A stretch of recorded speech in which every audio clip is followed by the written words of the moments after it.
Our family had quite the year in 2012 when she was born. We had given up hope. We'd done fertility drugs for years and years and years, and we had our son, and we had decided that we were done having kids. And then in December, we got a surprise, and we were pregnant again. And then in June, my husband was diagnosed with oral cancer, and had to have surgery and had to have half of his tongue removed. And then that was in July. I brought him home from the hospital on a Friday, and then that following week, it was like 3 or 4 days later, I went into labor with Lily. And she was 3 weeks early, and we had no idea that Down syndrome was in our lives, and we didn't really know what it meant. So when she was born, my husband was very fragile, just newly out of surgery, had a feeding tube. I needed help taking care of him. I didn't expect her to come that soon. So they told us the next day that, I remember she came into the room and I was alone, and she had said,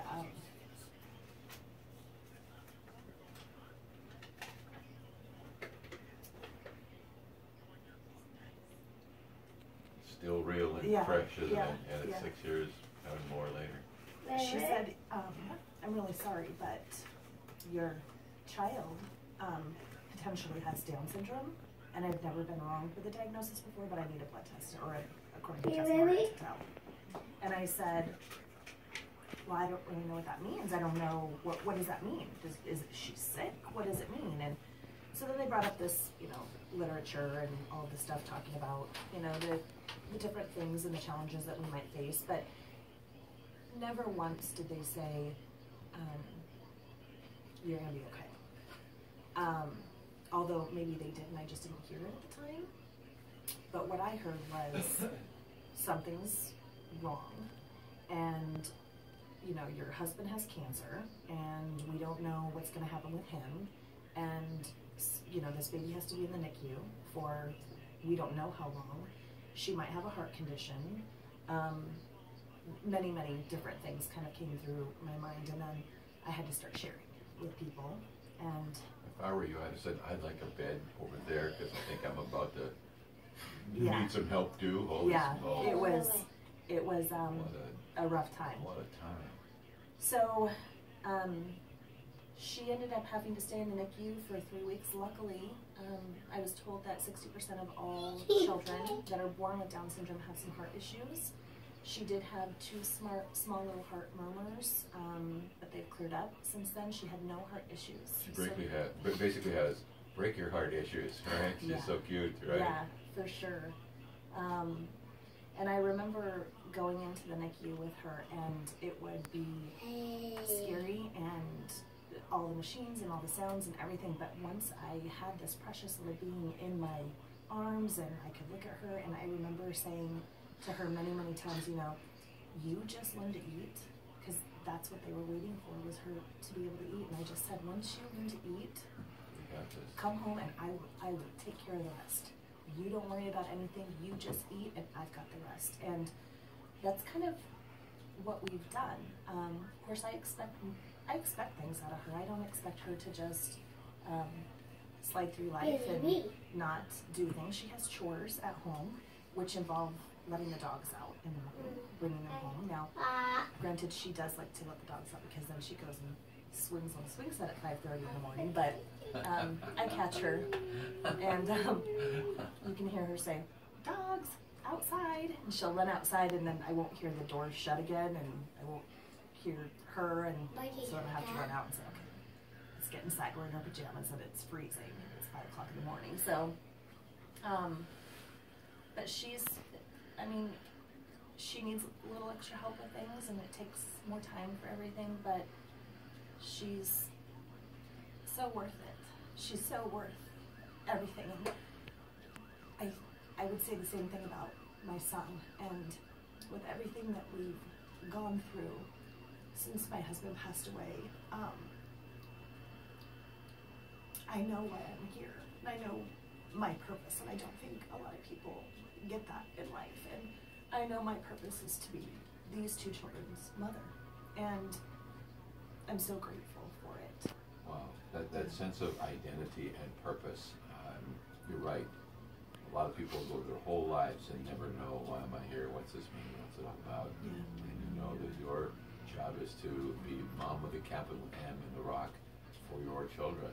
And that, you're right, that is a gift and a blessing. And as many people that I know that have kids with that greedy little extra chromosome, that's what they almost universally say is, what a blessing, what a gift. Mm-hmm. People on the outside that don't know, they maybe do the comparison to their kid and go, oh, that's unfortunate or something, but they have no idea what it's like and what accomplishments are like and what the love is like and everything that goes with it. Everything that's putting those tears in your eyes, most of us on the outside, I don't think they appreciate, but you do, and that's part of the purpose. And Lily's a little candle burning bright every day. So let's talk a little bit about, make me cry here. Let's talk a little bit about the Children's Village, and what they mean to you folks. Oh my goodness. So my village was huge when we started this journey. We had somebody that I would contact. She was a caseworker, and she's no longer there. She's moved on to a school district, but she was such a good representation of what the village is for us. And there were so many doctor's appointments. There was my husband's, surgery appointments and regular doctor appointments, and then we've got Lily with her doctor appointments and therapy appointments and various different things. And then we've got to remember, the older child who, he can't be forgotten. I can't let him, I couldn't lose him in the process of this. Right. And then myself, and I remember one day I actually had a doctor's appointment, and I knew where it was, but I didn't know who was supposed to be there. And so I had everybody up and I had everybody ready, and I just called Kelly from my village and said, I don't know where I don't know who am I supposed to bring. I've got everybody ready. Who do I pick? And she was like, you're supposed to go. It's your appointment. And just thinking she had that, she knew that. It was amazing. We had somebody from the village that we'd go, and her name was Katie. She is a physical therapist, and she would come to my house and to my mom's house, and she would do therapy with Lily, and she was so positive and so, she's going to do these things, and she's going to be brilliant, and she's going to be great, and she already is. And is it possible that you can overdo the training, because she is amazing, and she's a goer? I think that anybody who has a child that needs Children's Village probably, hopefully, would refer to them as my village, because really it's a team. I'm not doing this alone. I have Vicki, our day mom, I have my village, and I think they're the ones that taught me that you don't have to do this alone. You have a partner, you have somebody to cheer you on or cry with you. And I don't know what it would have been like 40 years ago, having something like this happen to someone and not have the support that I have. I just can't imagine how